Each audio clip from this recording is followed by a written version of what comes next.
أشرقت نفسي بنور من فؤادي حينما رددت يا رب العباد، وانتشت روحي وصار الدمع يجري. يا إلهي خذ بقلبي للرشاد. أشرقت نفسي بنور من فؤادي حينما رددت يا رب العباد، وانتشت روحي وصار الدمع يجري. يا إلهي خذ بقلبي للرشاد. أشرقت نفسي بنور من فؤادي حينما رددت يا رب العباد، وانتشت روحي وصار الدمع يجري. يا إلهي خذ بقلبي للرشاد. في سكون الليل أدعو في سجودي، والدجى حولي سواد في سوادي. يا رؤوفا يا رحيما يا حليما يا كريما ما لفضلك من نفادي.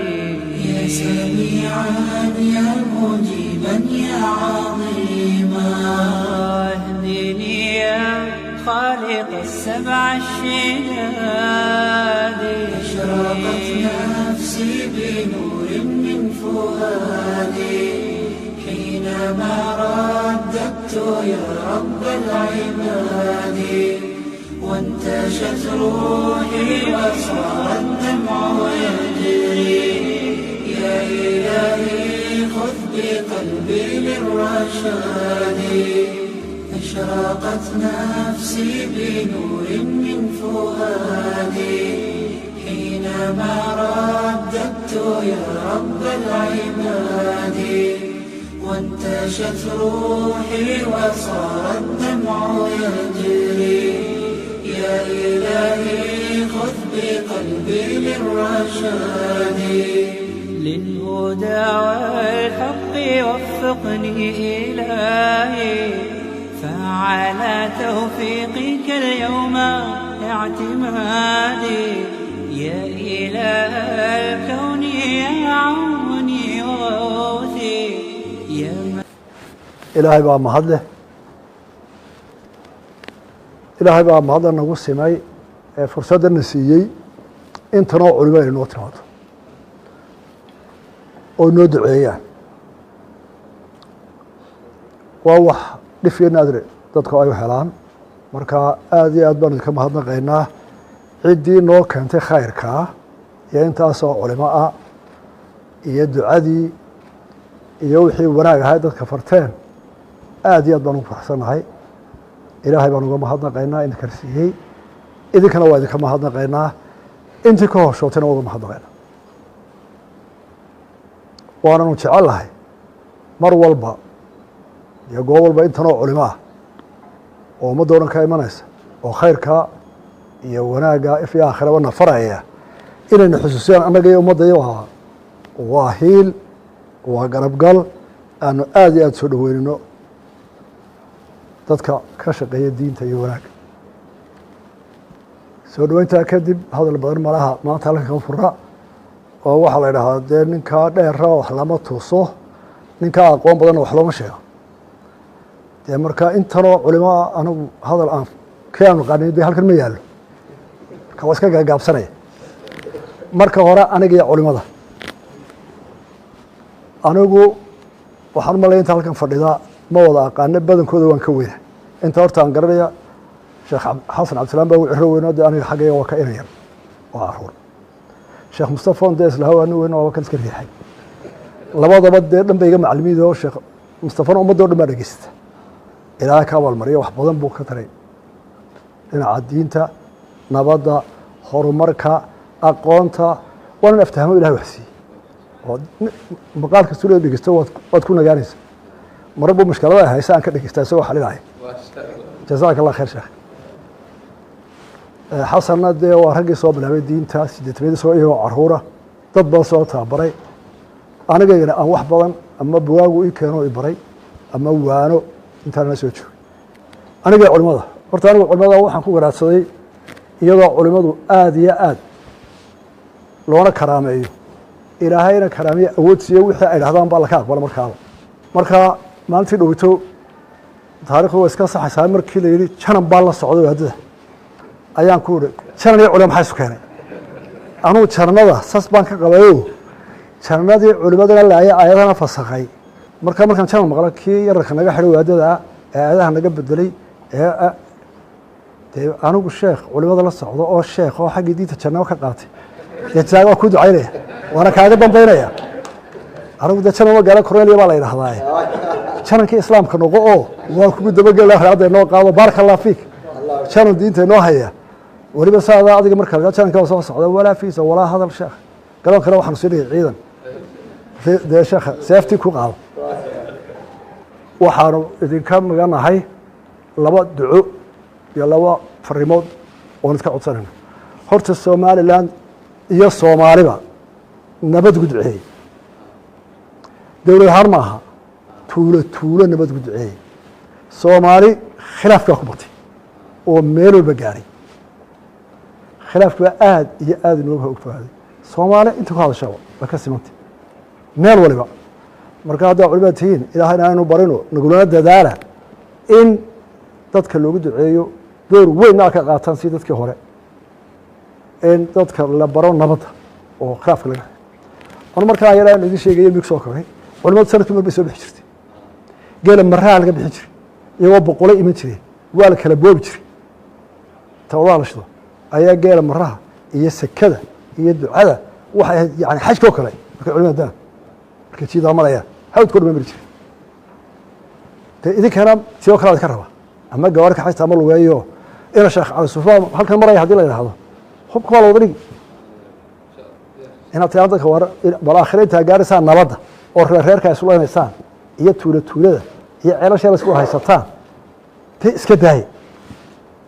waa mashkiladu soo soo baxdee taa waad ka codsanayaa in nabaddaa duco iyo ficil ba ku darsan janan calan u qaado nabadda soomaalida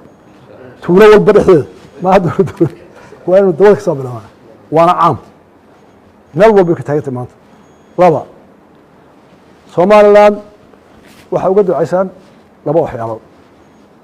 duco waa laga aqbalay oo waa nabadda oo haddii runta laydin sheego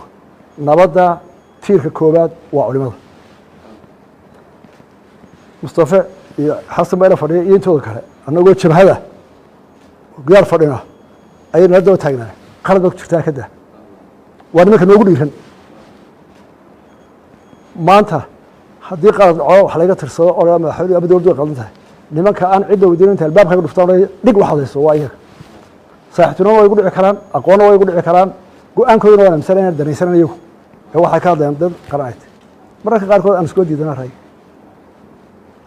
markaa culimadu heerkasta joogaan iyagaa kow ka ah culimada lafteedu waxay u baahan tahay looga ducaynaya khilaafka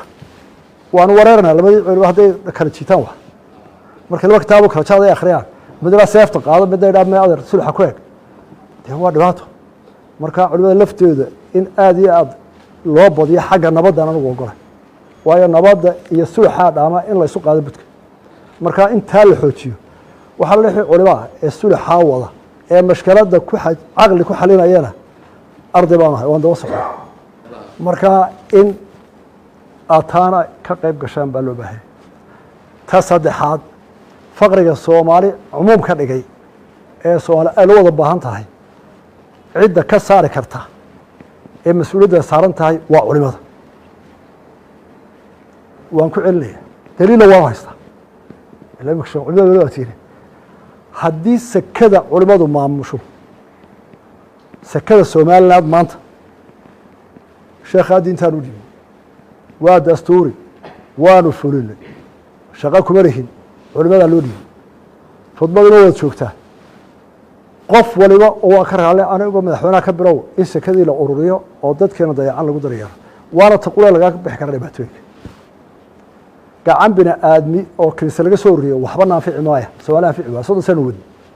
weli meel ay khayr ka keenaan lama arag horena in badan baanu idhahda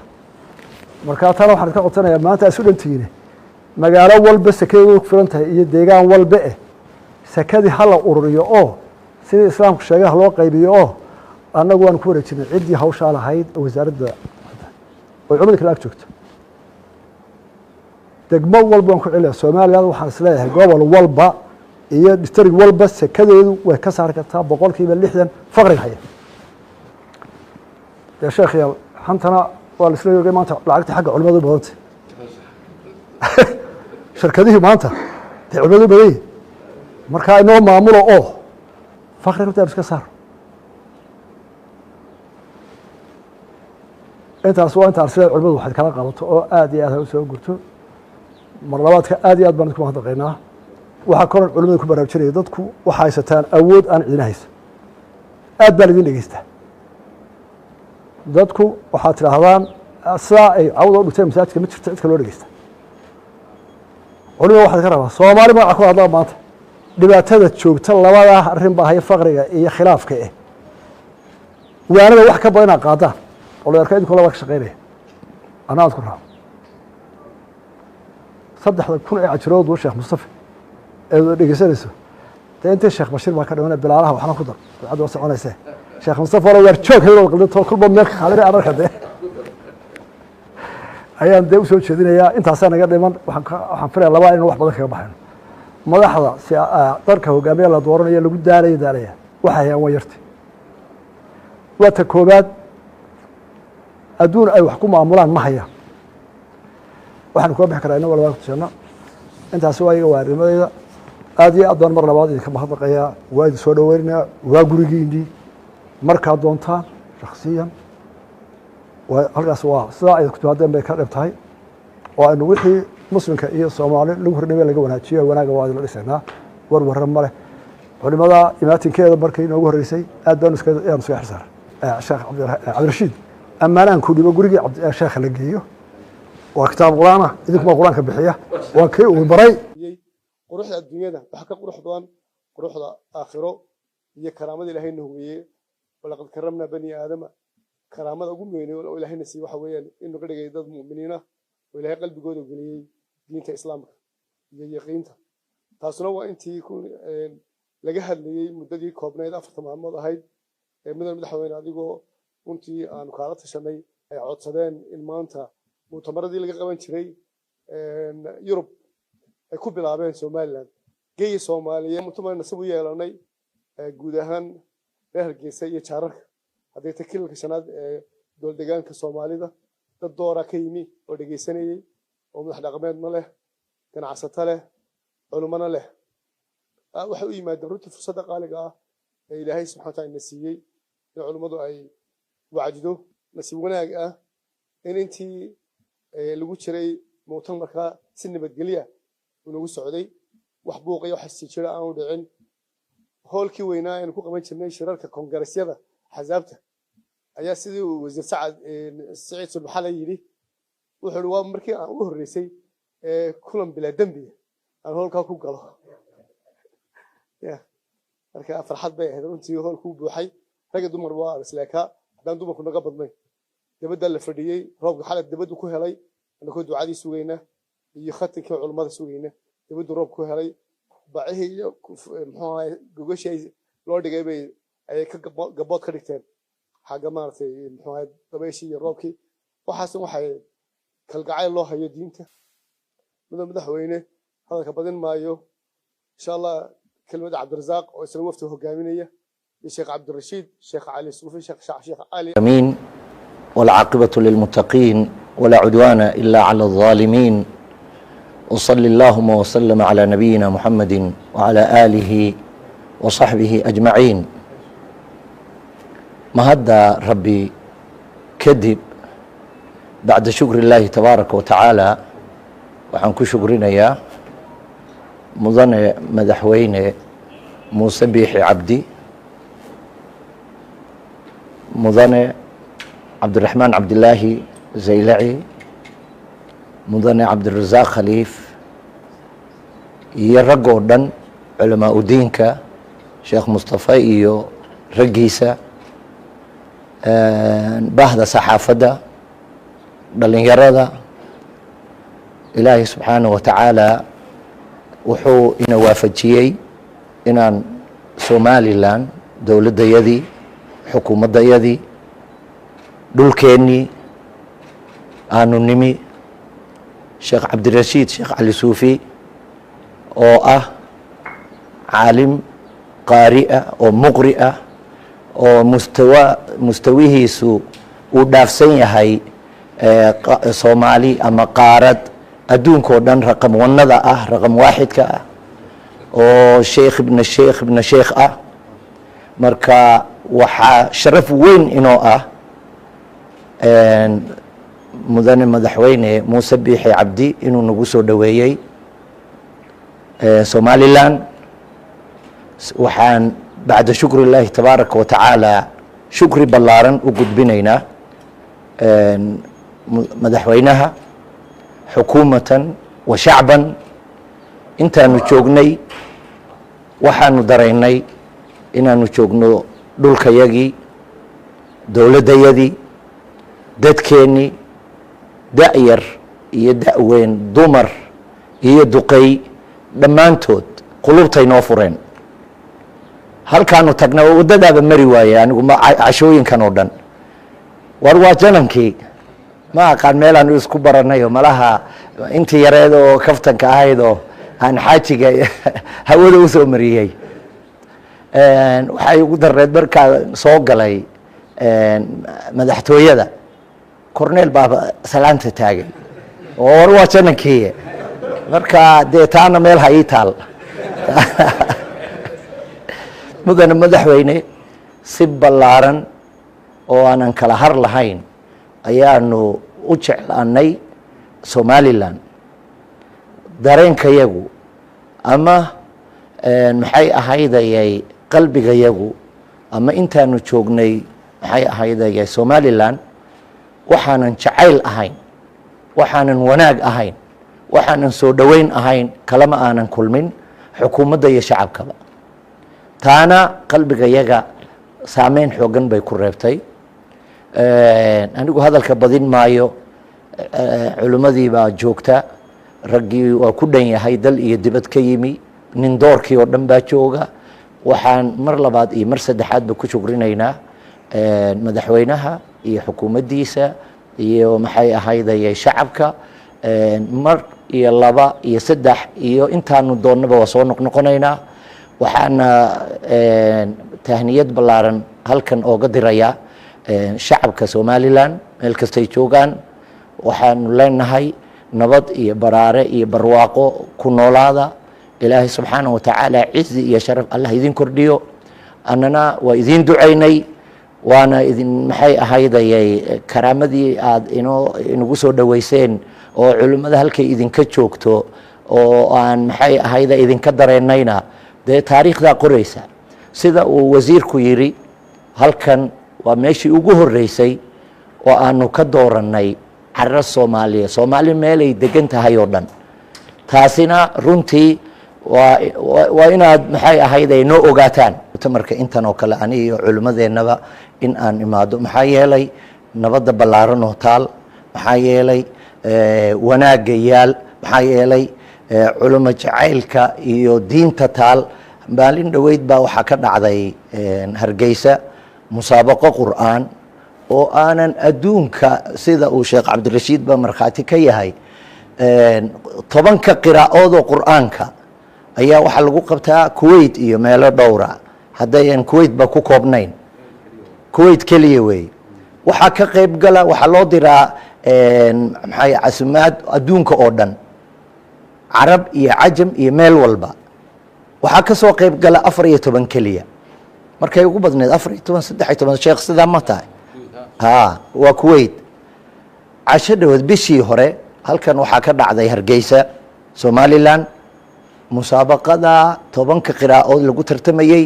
waxaa ku tartamay dhowr iyo 20 tartame, taariikhda ma ka dhicin intaan ognahay. waxaa taa raacda, waxa tartamayey waxay ahaayeen wiilal iyo gabdhaba. waa mid kaloo aad iyo aad ii soo jiidatay. waa waxa inagu xambaaray in aan ku nuuxnuuxsanno oo go-aan adag ka gaarno halkan inaan mu'tamarkaa ku qabanno. marka shacabka iyo xukuumadda iyo maxay ahaydayay madaxdaba iyo mudane muuse biixi cabdi waxaan ugu tahniyeynayaa sida ay u garab taagan yihiin diinta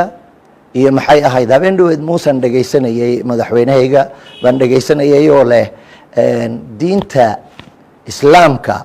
ilaalinteedu dushay iga saaran tahay oo wixii yaroo ka dhaca oo maxay anigu ilaahay aakhira ay qabsanaya. aad iyo aad baan ugu farxay hadal diiran oo qiimihiisa leh. marka mudane madaxweyne halkaagaa ka wad diin u gargaarka, diin ilaalinta, maxay ahayday culimo soo dhoweynta, culimo karaamaynta. dee annana waa idiin ducaynaynaa. hadalkayga intaasaan isaga soo koob. وعلى آله وصحبه وسلم وبعد. السلام عليكم ورحمة الله وبركاته. madaxweyne ku-xigeenka ra'iisul baarlamaanka dhammaan waa idin salaamaya. jazaakum allahu alfa khayr. hadalka badin maayo, waxaan ku soo aruurinayaa uun alxamdulilah rabbi alcaalamiin. bil ka hor markii noo yimaadeen akhuuna cabdirasaaq iyo wafdi uu hogaaminayey oo ay naga dalbadeen inay shirka islaamiga iyo muctamarka inay ku qabsadaan somalilan, hargeysana ay ku qabsadaan, oy culamadii dibad iyo gudaba ay iskugu tagaan. si sharaf liyo ayaanu ku qaabilnay. waayahay baan ku nidhi gogoshu waa gogoshiinii, wadanku waa wadankiinii, dadku waa dadkiinii, soo dhowaada. alxamdulilah mubaasharatan waxaanu ka soo galnay oonu la xiriirnay wasaaraddii diinta iyo awqaafka, wasiirna sheekh khaliil, oonu awal ka helnay muxuu ahaa muwaafaqadii koowaad. markaa si sharaf iyo qiimo leh ayaa alxamdulilah rabbi alcaalamiin u dhacay. annaguna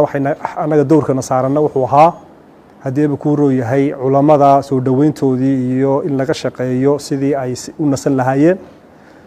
dowladduna nooma kala hadhin, ama wasaaradda diinta awqaafta ha noqoto ama wasaaradda arrimaha gudaha ha noqoto, wasiir maxamed kaahin iyo tiimkiisa. marka halkaa waxaan leeyahay jazaakum allahu khayran wabaaraka allahu fiikum. adduunka waa lagu faanaa, adduunweynuhu magaalooyinku way ku faanaan inay qabsadaan dhacdooyin caalami ah. dalxiiskay kordhisaa, magaalada magaceeday qaadaa. waa waxa la yidhahdo soft powerka waxa la yidhaha wey. oo maxay tole intaasoo milyan oo qof baa ka daawaday online, ka daawaday dhacdooyinka maxay tole ka daawaday. market kumaad bixin, lacag kumaad bixin. adduunkana in la ismarket gareeyaa waa lacag badan bay bixisaa. marka waxyaabaha waa tala magaalo heblaayo waa ta la yidhaahdo waxaa lagu qabanayaa tartanka gaadhiyada ayaa lagu qabanaya, tartanka maxay ayaa lagu qabanaya. wasaaradaha dalxiiska iyo wasaaradahaba lacag ku bixiya oo u tartamo yidhahdo annaga noo keena. oo waad ogtiin iminka in la yidhaahdo meel heblaayo waxaa lagu qabanaya olombikii baa lagu qabanaya, ama meel heblaayo koobkii adduunka lagu qabanaya. tartanka adduunka ka dhaca waynagoo og. maxaa la raadinaya? waxaa la raadinaya magaca in la raadiyo. marka alxamdu lilahi rabbi alcaalamiin, hargeysa caasimadda somaliland bifadli illaahi wa karami taxta ri'aasat muuse biixi iyo dowladdiisa inay noqoto meel lagu soo hanto oo qur-aankiina lagu tartamo, wacdigii iyo waanadiina lagu tartamo. waxaan leeyahay jazaakum allahu khayran, abaal baanu haynaa. jazaakum allahu khayran wabaaraka allahu fiikum. sida ay dowladdu noo soo dhoweysay xaqiiqatan abaalkaa maxaytol waan haya. waxaan kaga baxayaa culamadii dibadda iyo gudahaba ka soo qayb galay jazaakum allahu khayran. sacaadat alra'iis intii dibadda kala socotay online-ka marka laga reebo kumaakum ayaa isugu yimid maxaytoley oo life maxaytole u yimid. muxaadarada bilaabmasa 4 iyo barka la furayo, dadku 1 duhurnimo ayay sii fadhiisan jireen, dumar yar. markaas intay qaacadu buuxsanto ayaa hodheelkii weynaada ogeedee mansuur ayaanu bac intaanu gogolnay ayaa ilaa goro meeshii lagu ciyaari jiray kubadda garoonkii ku yaallay hodheel mansuur ayaa lasii goglayay. geedadkii oo dhan bay dumarku ay gogladeen oo kuraasi iyo gogol maxaytole la dhigay. maxay markhaati u tahay arrinkaasi? arrinkaasi markhaati wuxuu u yahay shacabkaagu sacaadat alra'iis inay u ooman yihiin, oy u baahan yihiin, oy soo dhoweynayaan kitaab allahi wa sunnata rasuuli sala allahu calayhi wasalam. in loo sheego oo loogu celceliyo oo la fahansiiyo khatarta xagjirnimada, khatarta ay leedahay fahamka qalloocan ee diinta laga qaataana waxa keliya ee sacaadat alra'iis awdi kara ee yarayn karaa waa cilmiga saxiixa ee sharciga oo la faafiyo. iyo dad culammadu adduunku ay ku kalsoon yihiin oo culammadii dadkan diintooda u hayey ee culammadu kalsoonida u haysay iyo dadkiioo la istuso oo u yimaadaan. halkaas waa halka koowaad ee aynu ku yarayn karno wax allaale wixii khatar ku ah diin qalloocan oo ina soo gasha marka inaynu sidaa aad usoo dhaweyseen sidaa u gacan qabataan inaynu tan iyo kuwa ka duwanba in aynu maxay toole samayno jazakum allahu khayra wbaaraka allahu fiikum wsala allahu calaa sayidina muxamed wcalى aalihi wsaxbihi wslm asalaamu calaykum wraxmat اllah بسم الله الرحمن الرحيم اللهم صل على محمد السلام عليكم ورحمة الله وبركاته إلهي waxaan ka baryaa marka ugu horeysa inuu kulanka iyo jamaca inoo barakeeyo kulan uu aqbalay oo alle agtii maqbuula alla inuu inooga dhigo maxaa yeelay kulamada dadku isugu yimaadaan 3 kulan iyo 3 gola ugu wanaagsan golayaasha in khayr la isu farayo iyo in sadaqa la isku boorinayo iyo in cid lagu heshiisiinayo marka waa kulan ka mid ah 3da ilaahay kulamada uu ogol yahay intaasi waa iga muqadimo madaxweyne muuse waa uga mahad celinaynaa kulanka iyo xukuumaddiisa madaxweyne ku-xigeenka gudoomiyaha baarlamaanka madaxda kale fadhida wasiir alawqaaf dhammaan kulankan gabagabadii nadwada kadib culimada qasriga madaxtooyada saakay madaxweyne ugu qaabilay jazaaka allah khayr wakaan mahad celinaynaa waxaan ilaahay ka baryaa mid midha dhala oo inta cumrigeena iyo kadibba loo aayo inuu noqdo kulankan midhaha ka soo baxa runtii khayr badan baa meeshan ka dhacay wakti badan baa la geliyey hanti badan baa gashay wuxuuna la qabanaya insaanku qabanayo wuxuu wax ku ool ku yahay marka ay niyadu daacad taho dar ilaahay tahay wixii kale laakiin waa habaan manfuuran daal iyo tacab baa laga qaada marka ilaahay waxaan ka baryaynaa dadaalkii badnaa ee la bixiyey xukuumad iyo shacab iyo culimo inuu ilaahay inoo ka dhigo mid niyad wanaagsan ahaa oo ikhlaas ahaa oo rabbigay aqbalay taasaan ilaahay ka baryaynaa subxaanahu watacaala intaa bacdigeed madaxweyne markii xukunka iyo intaan la gaadhin madaxweyne maadan ahayn oo shaksi baad ahayd kadibna madaxweyneaad noqotay kadibna adduunka waa ka tegeysaa adoo aan madaxweyne ahayn madaxda kalena waa la mid xukunka iyo kursiga ummadda u sarreeya aad fadhido mas-uuliyaddiisana waa wataa imtixaankiisa ilaahay kugu asturo adiga iyo madaxdaada xilka aad haysaan allah idinku asturo waa naas la nuugayo caano badan marka afka lagu hayo marka ay gudhana wax ka khatarsan ma jirto xilkuna waa adag yahay arrinkiisu iyo mas-uuliyaddiisu ilaahay xilka aad haysaan wasiire iyo madaxweyne ku-xigeenna iyo madaxweyne allah idinku asturo oo idinku ducaynayna mid alla agtii janno ku heshaan oo alla ku asturantaan agtiisa oo khayr ka heshaan ba allah idinka dhigo wakti kulul wakti adag aakhir zaman ah dadkiisu adag yahay imtixaankiisu badan yahay baa noloshu iyo xilku ku soo beegmay oo gebagaba ah waktina waktigu ka dambeeya waa kasii adag yahay wuxuu u baahan yahay soo jeed badan wuxuu u baahan yahay ilaalin badan waxay u baahan tahay waajib badan oo la guto waxay u baahan tahay dulqaad badan intaas oo dhan bay u baahan tahay social mediahuna waa dheeriyo imtixaan ah waagii hore bahalkaasi ma jirinba laakiin iminka wax madaxweyne kasta oo xakamayn karaa dee ma jiro ayadaa isagoo fadhiyo qofku wuxuu raba sheegaya waxaan dardaarmayaa madaxweyne diinta inaad xoojiso sida aad hadalladaaduna ka mid tahay waa kugula dardaarmaynaa anaguna intaa kursigaa aad fadhida iyo xilka caqligaaga maamulkaaga aqoontaada dadaalkaaga inaad isugu geyso iyo xukuumadda iyo xukunkaada hayso diintaa ilaahay horumarinteeda inta itaalkaaga ah waxaan itaalkaaga ilaahay ku weydiin maayo fataqu llah ma stadactum wey wixii aad qabateen allah ka abaalmariyo wax badanna allah ku waafajiyo oo dambe shacabku madaxweynaha aad u tahay duruuf badan baa ku xeeran faqri badan baa haysta baahi badan baa haysata xagga caafimaadka xagga tacliinta xagga dhaqaalaha xag yow badan buu ka dhibaataysan yahay laakiin wax ka qabadkeedu inta kursiga aad ku fadhido kulli wax kama wada qaban karaysid waxay u baahan tahay wax ka qabad iyo wakti dheer waxay u baahan tahay inaad garab iyo xoog u hesho keligaa waxaad ka qaban kartid maaha laakiin marka la iskaashado shacab iyo xukuumad ayaa wax badan la qaban karaya. dadka la tashigiisa qaybaha kala duwan bulshada inaad aada ugu dadaashid, ganacsatada, culimada, waxgaradka, dumarka, ragga, dhalinyarada, la tashiga bulshada iyo dhegaysigooda, ciidamada iyo qaybaha kala duwan. shacabkuna waxaan ugu baaqayaa wax alle wixii wanaaga waajib bay ku tahay in isku ka garab taagaan oo kaala shaqeeyaan, maadaama iyagu ku doorteen oo xilka ku dhiibeen, waajib bay ku tahay. inay ku caasiyaanna dembi bay ku tahay. iyagana waxaan leeyahay wax alla wixii wanaagsan samcan wa taacan inay kugu garab galaan, adigana allah kuu fududeya subxaana wa tacaala. dadkaas baahan, dad baan qadayn oon quraacan oo cashada say ku helaan ay adagta, kuwaa buka, aqalada jiifa, cusbitaallada jiifa, miyiga jiifa, waxay dhakhtar ku agaan aan haysan. dadkaas oo dhani xilkooda waa ku saaray, su-aasheeda waxaa lagaa weydiinaya aakhiro ilahay hortii subxaana wa tacaala. waa waxaan u leeyahay ilahay ha kugu asturo xilka iyo mas-uuliyadda, laakiin dadaalka aada samaysid iyo xilka aad dadaashid wax weyn bay ka noqon kartaa berito iyo hawsha caynkaas ah. hawshaas aad baan u dardaarmaya shacabku iyo waktiga la joogo. waktiguna waa adeeg yahay, samirkan kuu dardaarmaya iyo dulqaadka. waa lagu maagayaa, waa lagu caayayaa, qaar baa kugu soo farabaxsanaya, burka la soo cararaya deer markay ku arkaan. dulqaadka iyo maxaan ku idhaahdaa iyo wixii la mida waa kuusii dardaarmaya insha allahu tacaala.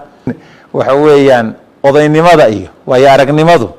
dee kula socotaa wax weyn ah aad shacabka fahamsanti. taana waa dardaarmi lahaa madaxweyne, waa iga dardaaran. saa mar dambe isu arki doono ilaahay baa garanaya, oo madaxweyneyaasha sida loogu soo galaaba adag. annagu albaabadan guryahan joogna waa masaajidda waa iska furan yihiin, laakiin madaxda ku aragto waa adagta. kelmaddaa dardaaran iyo dar ilaahay bay iga tahay, markaan saa kuula dardaarmayo. ilaahayna waxaan ka baryayaa kulamo kaloo wanaagsan inuu isugu kaayo keeno. xilkaa aad haysa adiga iyo raggaa kalena ilaahay inuu idinku asturo, horumar adduuniya aakhirana ilaahay idinka siiban alla ku dardaarmaya. sal allah wasalam cala nabiyina maxamed. waa mahadsantihin. wixii aan khaldayna raalli ahaada, wixii aan asiibayna alla hagiibay subxaana wa tacaala. mudan madaxweyne, dhammaan wasiirada iyo madaxda waa salaaman tihiin. waxaan salaan idinkaga siigaa markaz atawfiiq alislaami ee degan Norway, runtii ah masjidka ugu weyn ay muslimiintu halkaa ku leeyihiin, Soomaalidu ku leeyihiin.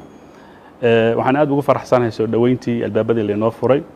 iyo khayrkii halkan ka dhacay, oo run ahaantii iyadoo markii ugu horreysay ay tahay Hargeysa aan imaado, haddana runtii waxaan halkaa kala baxay in ay tahay meel runtii uu qofku aad u jeclaado, inuu ku soo laalaabtan runtii u jeclaado. waan ku faraxsanahay albaabada furan iyo khayrkaa marka laynoo saamaxay. ilaahay subxana wa tacala idinka abaalmariyo, mas-uuliyaddaad haysaanna ilaahay subxana wa tacala garabkiin ha galo. وجزاكم الله خيرا. بسم الله الحمد لله والصلاة والسلام على رسول الله. بروتوكولka kole kuma fiicniyo anugu kuma bandi, laakiin waxaan leeyahay madaxduna waa salaaman tahay, dadweynahana waa salaamaya. intaa waxa loo dhaafaa waxa weeyaan waa uun inaanu idin mahadnaqno waddanka nabadgelyadiisa iyo brograamkaasi aanu wadnay sidii fududayda noogu hirgalay. dowladduna caraaqil lagu keenin, shacabkuna caraaqil lagu keenin, si fudud oo runtii aada u fudud uu u qabsoomay. ilaahayna waxaan ka rajaynayaa subxaanaه wa tacaala wixii khayr ku jira inuu ina wada waafajiyo, wixii shar ku jirana in ilaahay subxaanaه wa tacaala inaga ilaaliyo. waa ducaynaya. wasalaamu calaykum waraxmat ullahi wabarakaatu. صلى الله على نبينا محمد وعلى آله وصحابته أجمعين. أما بعد، أعوذ بالله من الشيطان الرجيم. بسم الله الرحمن الرحيم. يا أيها الناس اتقوا ربكم الذي خلقكم من نفس واحدة وخلق منها زوجها وبث منهما رجالا كثيرا ونساء واتقوا الله الذي تساءلون به والأرحام إن الله كان عليكم رقيبا. وقال النبي صلى الله عليه وآله وسلم: من خاف أدلج ومن أدلج بلغ المنزل ألا إن سلعة الله غالية ألا إن سلعة الله الجنة أو كما قال عليه الصلاة والسلام. انت كذب مهد إلهي سبحانه وتعالى كذب وحا شرف نوءه ما أنت إن مدن مدحوين أدنو عزومتي مجلس كاقي يا مقر كاقي adiga iyo madaxweyne ku-xigeenka iyo guddoomiyaha baarlamaanka iyo dhammaan madaxda halkan ka soo qayb gashay aad baan ugu faraxsannahay runtii alxamdulilah istiqbaalka iyo soo dhoweynta oo runtii maynan hadda nagu bilaabanine diyaaradda lanaga hor yimid aad iyo aad lanoo soo dhoweeyey runtii waxaa lana dareensiiyey annagoon yani madax iyo maamul iyo midna qabanin inaanu wasiirro kala nahay ama madax nahay baa lana dareensiiyey meesha sida gaarkaa lanoo soo dhoweeyey oo VVIP da miyaa la yidhaaha sidaasaa lanagu soo dhoweeyey alxamdulilah arrintaasina waa arrin aad idinku amarteen weeye allah idinka abaalmariyo waa idinku ducaynay inta meesha aanu fadhinay mu'tamarku uu socday kulankaa diineed uu socday waxa ugu weyn aan isleenahay waa uu ka xasilay oo waa laga helay waxa weeye waa duco liannahu ummad badan baa isu timid qof khayr ku jira ilaah baa og kuweennaa meelaha ka hadalda ee sheekhda la leeyahay ilaah baa xaalkooda og laakiin dad fara badan oo laga yaabaa inay iska qarsoon yihiin oo dadka ka mid ah ayaa ducadaa meesha lagu ducaynayo aamiin ay odhanayaan baa ilaahay subxaanahu wa tacaala ajiibayaa marka muslimiintu inay kulmaan oo shir yeeshaan ay wada ducaystaan khayr badan baa ku jira nebiga calayhi salaatu wasalaam si gaaruu u tilmaamay ducada jamaaciga ah qofku waa iska ducaysanayaa weliba markuu habeenkii keligiiho ilaahay u baryayo ducadiisu insha allah waa mustajaab laakiin si gaaruu nebigu wuxuu u tilmaamay calayhi salaatu wasalaam uu yidhi maa dacaa qowman waamana bacduhum ila ajaabahum allah jamaaca isuma timaado qaarkoodna ma duceeyaan qaarkoodna aamiin ma dhahaan ilaa ilaahay waa ka ajiiba deesaan la soconnana adduunka iyo aakhiradaba ilaahay gacantiisay ku jiraan cize iyo sharaf ilaahay gacantiisay ku jiraan wax alla waxa khayr ahayn rajaynayno xukuumatan wa shacban ummaddaas meel kasta joog soomaaliya oo dhan meelay joogta iyo khaas ahaan ummaddeennan walaalaheena somalilan xukuumaddooda iyo shacbigooda iyo waxaa la rajaynaya khayr ahee la sheegayo walaalkeen uu ka dhawaajiyey dad badan oo faqri iyo masaakiin iyo marad iyo xanuun iyo intaba ay jiraan dee kan rafcin kara waa allah subxaanaه wa tacaala biyadihi kulu shay marka dariiqada keliya ilaahay wax laga helaana waa in laysu beenbihiyo oo la baryo oo si miskiinnimo ah weliba loogu sheegto ilaahay markuu nooga sheekeynayey zakariya calayhi salaam nebiyadii ambiyada ilaahay ka mid ahaa baryadiisaa ilaahay noo soo siduu wax u baryey baa ilaahay nooga sheekeeyey dikru raxmati rabbika cabdahu zakariya oo muxuu igu ducaystay muxuu yidhi qaala rabbi inii wahana alcadmu minii ilaahu lafahaygii waa jelceen washtacala ara'su shayban timtaydii waa wada caddaatay wa inii khiftu lmawaaliya min war yani ilaahay uma baahna ilahay waa ogyahay inuu gaboobay oo da' noqday oo lafihiisii jelceen haddana ilaahay buu u sheeganaya wuxuu ilahu intaasoo dhan oo haysata waxaa iiga daran weliba islaantaydiina waa caqiima wax ma dhasho intaasoo dhiboo isu tegey baan haddana ku weydiisanayaa wiil ishay waa tii loogu bishaareeyey ilaahay wuxuuna barayaa sida aanu isugu bembahino oona u barino oonu ugu ashtakoonno u sheegan marka kulligan horta saasaanu isfaraynaa xilkaa iyo madaxtinimada iyo ilaahay subxaanahu wa tacaala uu idinku sharfay inaad ilaahay la hoos gashaan oo baryada ilaahay aad badisaan ilaahay idinku garab galo innagana waa idin ducaynaynaa insha allah mid yar oo waxaan waddanka waxaanu ku aragnay oonu ku faraxsannahay oonu aad iyo aad ilaahay uga mahadinaynaa nabadgelyo waxaan odhan karaa anagana mujaamalo iga ahayn oon cidna ugu dhowaanaynin oo cid garaadda kugu siinaysay cidna aysan jirin meel ay ka jirtay adduunka inay yartahay nabadgelyada halkan taala muddo waxaan u malayn 2 sano mise 3 sano ka hor baan qolo reer qadar isa soo raacnay oo niman culimo waaweyn oo dakaatiri ay ku jiraan eraboorka lanaga soo dhoweeyey sheekh ismaaciil iyo aanu ku soconay iyo jamaacadii dacwada si wanaagsan baa lanoo soo dhoweeyey gaari fiican baa lana saaray markii aan xoogay soo soconnay oy arkeen wadooyin iyo maxay ahayd taraafika iyo askar waddadii kala hagaajinaysay iyo markii ay arkeen dhismihii iyo ayay afcarabi ku sheekaysanayaan ninkana wadaana afcarabi wuu yaqaanaa mana oga inuu afcarabiga garanayo iyagu waxay dhahaan subxaan allah hadi bilaad fiiha xukuuma ka jirta waxaanu maqallayba in meeshaansi waxba ka jirin ninkii ismaaciil baa la odhan jiray oo gaariga nagu waday oo markuu xantoodii maqlay buu wuxuu yidhi sheekh cabdirashiidow waxaan doonayaa nimankan inaan suuqa sii mariya ma sii marin karaa ha na mari baale suuqu nagu leexiyey saa waxay u tageen lacagtii hurjada oo iska taaltaal oo weliba goor duhuray ahayd oo dadku kala rawaxeen wiil yar intuu la joogo weliba intuu lugihiisii saartay iska jiifo hurdaba waa maxay waxaan waa lacag baa la yidhi intaa doontaad heli karta haddana markaasuu na leexiyo suuqii dahabka oo ay foodle yar joogto dadkii kale ka rawaxeen waya